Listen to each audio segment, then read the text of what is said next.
যখন দেখবে তোমাকে মানুষজন নকল করছে, তখন বুঝবে তুমি সঠিক পথে এগোচ্ছ। আসসালামু আলাইকুম, সবাইকে আবারও স্বাগত জানাচ্ছি আমার নতুন ভিডিও দেখার জন্য। কেমন আছেন আমার কলিজার ভাই বোনেরা? আশা করি সবাই আল্লাহর অশেষ রহমতে ভালো আছেন। আমরাও পরিবার পরিজন নিয়ে আলহামদুলিল্লাহ ভালো আছি। আজকে সকালবেলা নাস্তা করেছি, তবে ভিডিও করা হয়নি।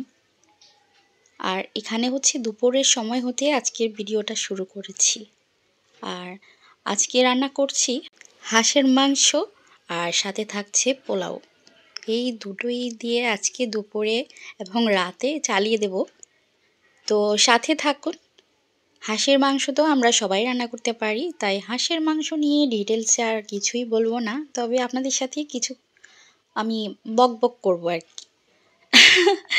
মানে কিছু কথা বলবো যেগুলো হয়তোবা আপনাদের ভালো লাগতে পারে অথবা নাও লাগতে পারে। তো যদি ভালো লাগে একটা লাইক দিতে, যদি কষ্ট না হয় তাহলে একটা লাইক দিয়ে আমার সাথে থাকবেন। আর আজকে হাঁস এবং হচ্ছে পোলাওয়ের স্পেশালিটি আছে, সেটা হচ্ছে আমি আজকে নারকেল দিয়ে রান্না করছি। আর কালার দেখে কিছুই বলবেন না, কালারটা যদি আপনারা সরাসরি নিজ চোখে দেখতেন তাহলে ভালোই লাগতো আপনাদের কাছে, কিন্তু ক্যামেরাতে কেন জানি না এরকম এসেছে। তো যাই হোক, সেটা কোনো ব্যাপার না। ভিডিওর শুরুতে যে কথাটা বলছিলাম, কথাটা কেন বলেছি বলেন তো? মানে যখন দেখবে কেউ আপনাকে কপি করছে, নকল করছে, তখন বুঝবেন আপনি সঠিক পথে এগোচ্ছেন। এই কথাটা আমি কেন বলেছি, চলেন একটু কথা বলা যাক এই বিষয়ে।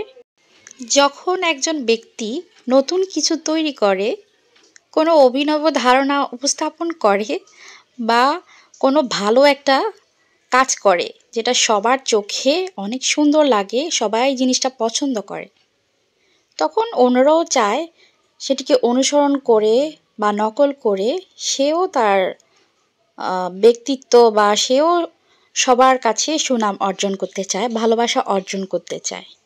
এটার মানে হচ্ছে যে সেই ব্যক্তির কাজের মূল্য রয়েছে, সমাজেও তার ইতিবাচক প্রভাব পড়ছে। তো আমরা কেন সেই ইতিবাচক প্রভাবটা আমাদের মাধ্যমে মানে আমাদের জিনিসের মাধ্যমে বা আমাদের ভিডিওর মাধ্যমে বলি, ভিডিওর মাধ্যমে কেন সেই জিনিসটার প্রভাব, ইতিবাচক প্রভাবটা নিয়ে আসবো না? তো কপি করাটা আসলে দোষের কিছু না, কপি করতেই পারে।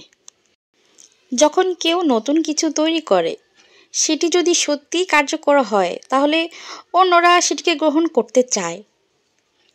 এখন আমি আপনাদের কিছু উদাহরণ দিচ্ছি, উদাহরণগুলো একেবারে অত্যধিক কার্যকর উদাহরণ, আমি মানে সর্বজন স্বীকৃত উদাহরণ। তো আমি দিয়ে দিচ্ছি, আপনারা একটু শুনুন।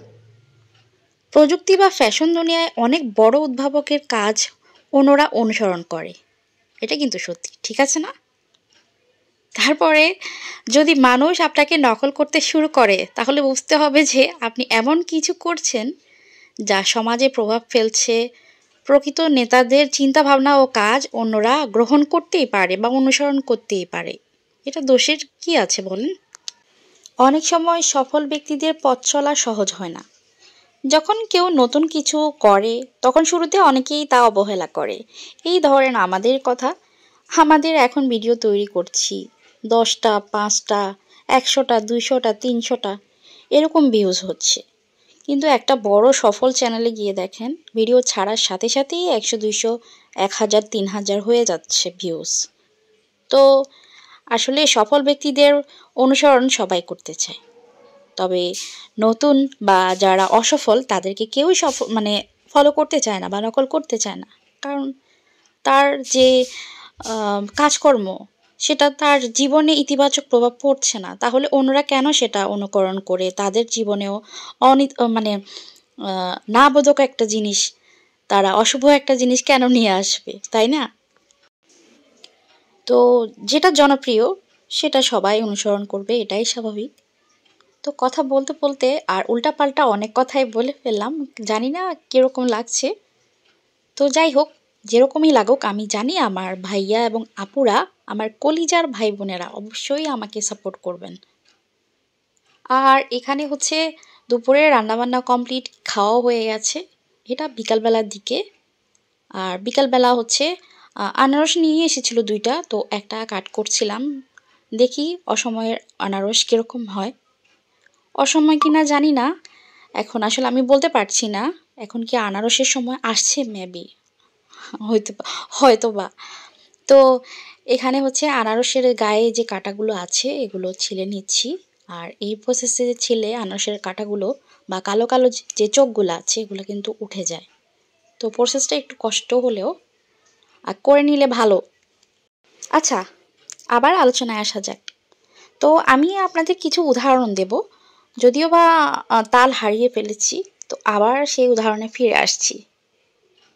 আমি কিছু সফল ব্যক্তিদের নাম বলবো।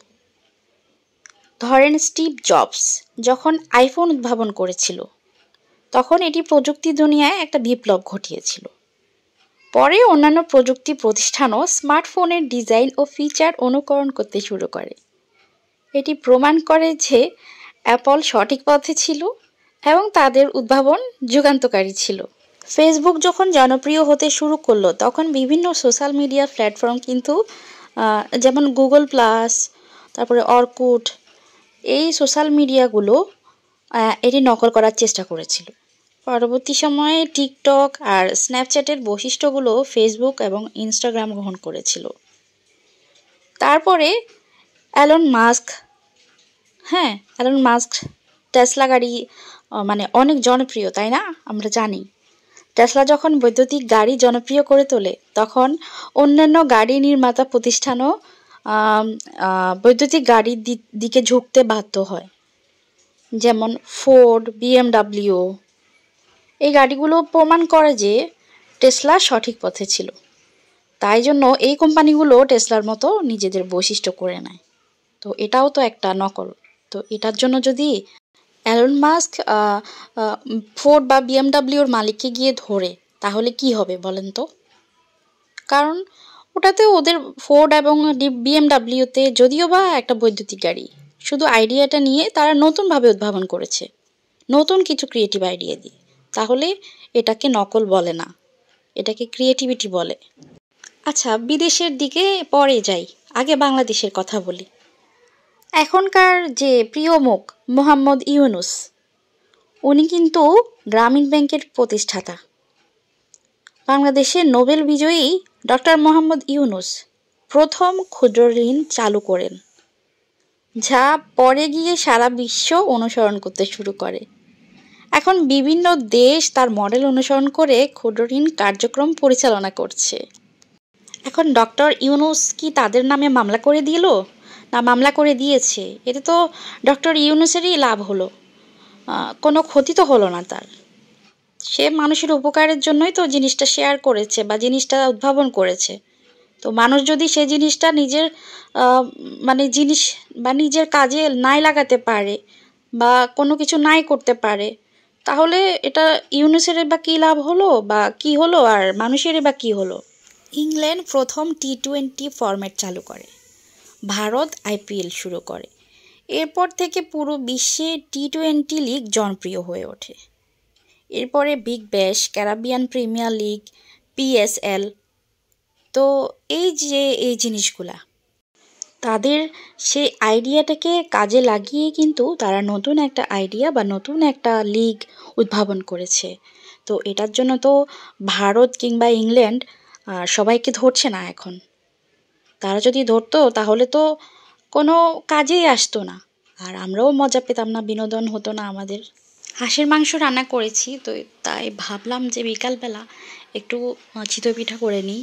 সবাই হাঁসের মাংস দিয়ে যে হারে চিতই পিঠা খাচ্ছে, আমিও তাই জন্য ভাবলাম আমিও একটু চিতই পিঠা তৈরি করে নিই। আসলে চিতই পিঠা তো তৈরি করা হয়, প্রায়ই হয়, কিন্তু হাঁসের মাংস তো আর প্রায় রান্না হয় না, তাই না? আর শীতকাল চলে গেলে হাঁসের মাংস খাওয়াও হবে না। আর হাঁসের মাংসটা আমরা খেতেও পারি না, এটাতে অতিরিক্ত পরিমাণে অ্যালার্জি, চিংড়ি মাছের মতোই। আর বেগুনটা আল্লাহ জানে রোজা আসছে কি হয়। তো চিতই পিঠাগুলো কিন্তু অনেক অনেক নরম হয়েছে আর ফুলকো হয়েছে, দেখতেই পাচ্ছেন। তো আজকে যে বিষয়টা আমি আপনাদের বোঝাতে চেয়েছি, যে সবাই বলছে একে নকল করছে, ইনি ওনাকে নকল করছে, এটা নকল। তো আরে নকলটা কি? এটা কি পুরো মানে আপনার পুরো ভিডিওটা নকল করছে, নাকি আপনার যে একটা আইডিয়া সেই আইডিয়া থেকে কিছুটা আহ, মানে নিজের মধ্যে আইডিয়াটা নিয়ে সে নিজের ক্রিয়েটিভিটি দেখিয়ে তারপর উপস্থাপন করছে? জিনিসটা দেখতে হবে। সেই জিনিসটা আপনারা পছন্দ করছেন, তাহলে কেন নকল বলছেন? হয়তোবা এটা আপনার ভালো লেগেছে তাই আপনি দেখেছেন, তারপরও কেন বলছেন আপনি নকল করছেন? আমি জানি না আমার আজকের বলা কথাগুলো কার কাছে ভালো লাগবে বা কার কাছে মন্দ লাগবে। যদি কিছু ভুল বলে থাকি তাহলে ক্ষমা করে দেবেন। আজকে এখানেই বিদায় নিয়ে নিচ্ছি। সবাই অনেক বেশি ভালো থাকবেন আর লাইক এবং সাবস্ক্রাইব করে পাশেই থাকবেন। আল্লাহ হাফিজ, আসসালামু আলাইকুম।